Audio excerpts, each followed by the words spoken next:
उनके हौसले को मैं सलाम करने के लिए आया हूँ और उनको समर्थन व्यक्त करने के लिए आया हूँ कि वो जो कर रहे हैं वो जनहित का काम है, न कि कोई व्यक्तिगत काम है। कुंभलगढ़ में रोडवेज चले, ये एक सामान्य आम जन की मांग है और इसमें कोई ऐसी बात नहीं है जिसके लिए प्रशासन को सुनना नहीं चाहिए। अभी जब डॉक्टर राम मीणा जी यहाँ बोल रहे थे और उन्होंने जिस तरीके से कहा कि 5 दिनों से प्रशासन के कान पर जूं तक नहीं रहेंगी, वो आराम से बैठे हुए हैं और केवल पुलिस प्रशासन या लॉ एंड ऑर्डर के लिए आया हुआ है। ये कितनी शर्म की बात है कि 5 साथी बिना खाए पिए बैठे हैं और प्रशासन को कोई फर्क नहीं पड़ता। तो एक तो यह है कि प्रशासन का हालत भी बुरा है। यहाँ पे आपके एसडीएम पता नहीं कितने दिनों से है ही नहीं और तहसीलदार का ट्रांसफर हो चुका है। तो कुंभलगढ़ की जनता के साथ जिस तरह का सौतेला व्यवहार प्रशासन और शासन कर रहा है, मुझे लगता है कि वो इसी से पता चलता है कि ये इतनी आम मांग के लिए भी जिसको 1 घंटे में पूरा किया जा सकता है, उसके लिए 120 घंटे से भूखे प्यासे अगर लोगों को बैठना पड़ रहा है, तो ये बहुत शर्म की बात है। ये पूरे प्रशासन के लिए बहुत शर्म की बात है, यहाँ के शासन के लिए, यहाँ के राजनीतिक नेताओं के लिए भी बहुत शर्म की बात है। मैं धन्यवाद देता हूँ जो लोग धरने पर हैं।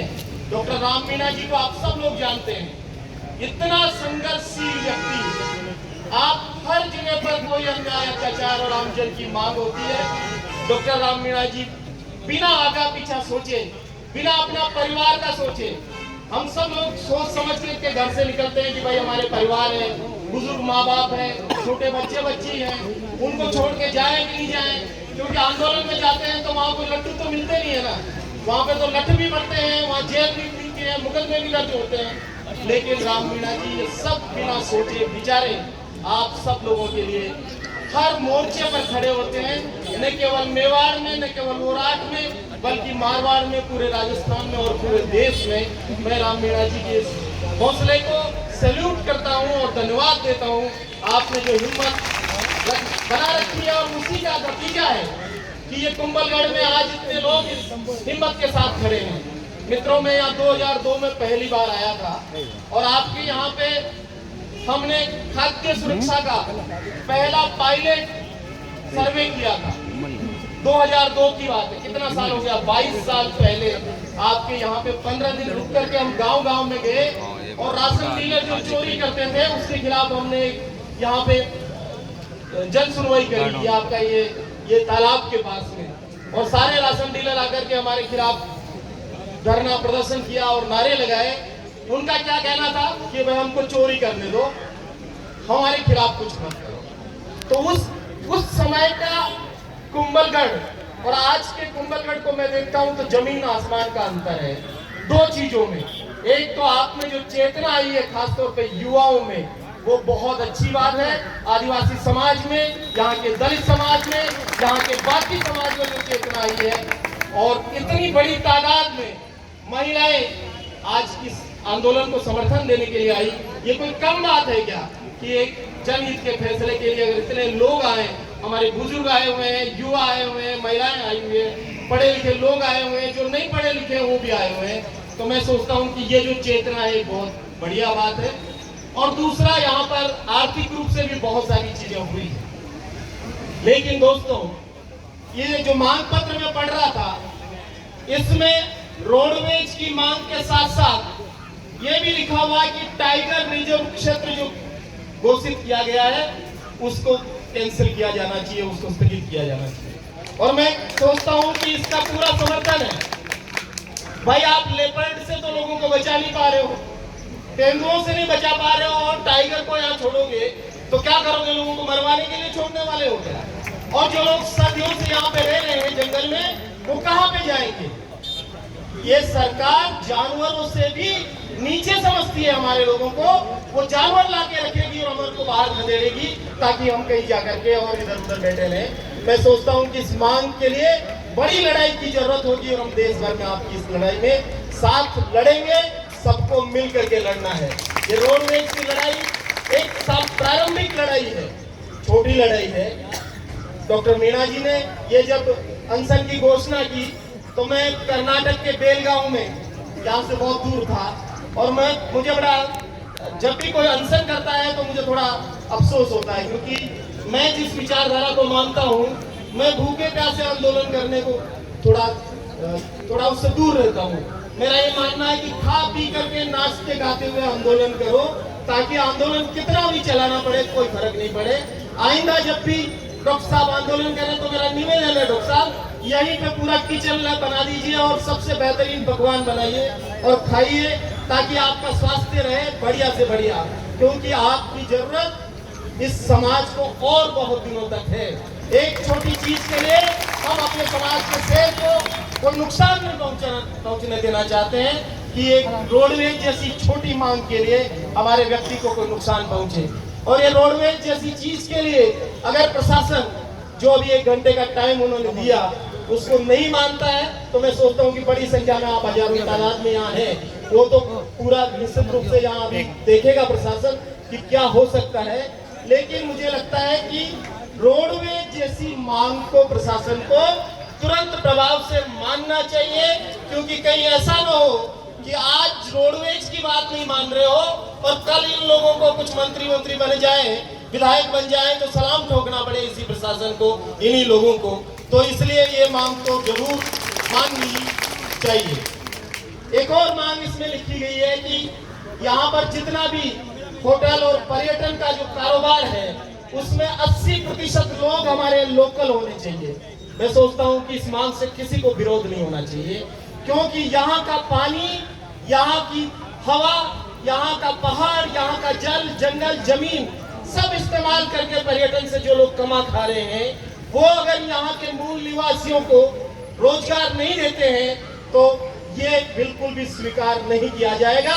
आप होटल चलाएं या कुछ भी चलाएं, लोकल लोग उसमें रहेंगे, लोकल लोग मैनेजर से लगा करके वेटर तक हमारे लोग नहीं होंगे, तो फिर आप ये सारी चीजों को यहाँ पे बिना विघ्न के, बिना बाधा के नहीं चला सकते, क्योंकि ये सब कुछ हमारा है जहाँ पर आपने ये बना के रखा है। कोई आदमी दिल्ली से आकर के, कोई हैदराबाद से आकर के, कोई अहमदाबाद से आकर के, कोई कलकत्ता से आकर के होटल चला रहा है और हमारे लोगों को नौकरी भी नहीं दे रहा है, वो मालिक बन के बैठा है। तो इसमें मांग में क्या बुरा है?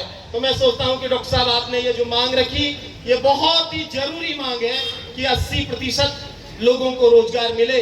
मैं तो कहता हूँ 100% रोजगार हमारे लोगों को मिलना चाहिए, लेकिन आपको एक्सपर्ट लोग चाहिए तो 20% बाहर से लाओ, लेकिन बाकी जो 80% लोग चाहिए वो लोग आपको यहाँ से लेने चाहिए। तो मित्रों, ये जो सारी मांगे हैं, इसके अलावा भी इस पत्र में बहुत सारी मांगे हैं।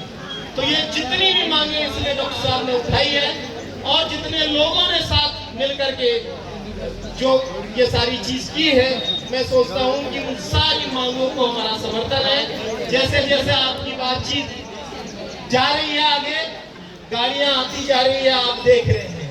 तो गाड़ियां कितनी भी बुलाए प्रशासन, ये जनता की मांग है, जनहित की मांग है। और बार बार वक्ताओं ने कहा हम डॉक्टर अंबेडकर के संविधान को मानने वाले लोग हैं, हम कोई हिंसा को करने वाले लोग नहीं हैं, हम कोई अराजक तत्व नहीं है, हम तो एक कार्यकर्ता लोग हैं। तो इसकी कोई हमारी अपनी मर्यादाएं हम जानते हैं कि कैसे करना है और क्या नहीं करना है। लेकिन आप ये सोच रहे हैं कि पुलिस बुला करके, डंडा बुला करके हमको रोक देंगे, तो ऐसे रुकने वाले लोग भी नहीं है। ऐसे रुकने वाले होते तो यहाँ आए हैं तो लोग सर पे कफन बांध करके आएंगे। लोग ये जानते हुए आए कि हमको जेल जाना पड़ सकता है, लोग ये जानते हुए आए कि लाठी चार्ज होगा तो लाठी खानी पड़ सकती है।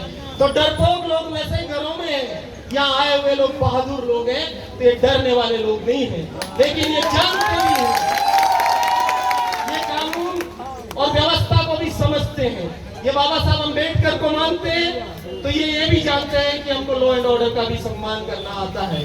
तो मेरा निवेदन है प्रशासन से, यहाँ जो भी इंटेलिजेंस से लोग हैं, जो प्रशासन से लोग हैं, जो भी पुलिस के आला अधिकारी हैं अपने अधिकारियों को ऊपर तक बात पहुंचाइए कि उनका डेलीगेशन आए और 1 घंटा पूरा होने से पहले यहाँ पर बैठ करके लोगों के साथ बातचीत करें। बातचीत से हर चीज का हल निकलता है, बड़ी से बड़ी समस्या का हल निकलता है। लेकिन आप रूठी रानी की तरह अपने महल में बैठे रहेंगे और हम यहाँ धूप में तपते रहेंगे, ये नहीं चल सकता। ये लोकतंत्र के लिए ठीक बात नहीं है। इसलिए बात तो करनी पड़ेगी। आप बात करेंगे नहीं तो हम बात करने के लिए आएंगे और हम फिर इस 4 दीवारी से निकलेंगे तो क्या होगा ये आप जानते हैं। इसलिए आप मजबूर मत करिए कि एक संघर्ष करने वाला आदमी अपने हाथ से अपनी अर्थी सजाए।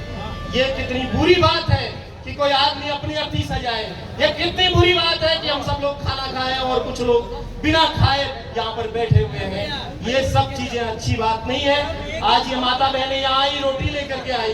कहीं छोटी बच्ची डॉक्टर साहब को कह रही थी, मैंने वीडियो देखा वहां पर, और वो कह रही कि आपको खाना खाना चाहिए, आपका स्वास्थ्य ठीक नहीं है।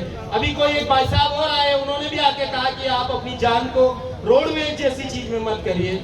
मित्रों, बात तो सही है, रोडवेज तो एक लोहे की मशीन है, लेकिन बात यह है कि आप रोडवेज जैसी छोटी मांग को नहीं मान रहे हो तो बड़ी मांग जिस दिन ये समाज मांगेगा उस दिन आप मानोगे कि नहीं मानोगे। यही परीक्षा करने के लिए हम लोग यहाँ पर आए हुए हैं और प्रशासन इस परीक्षा में फेल होता जा रहा है। ये अच्छी बात नहीं लगती है।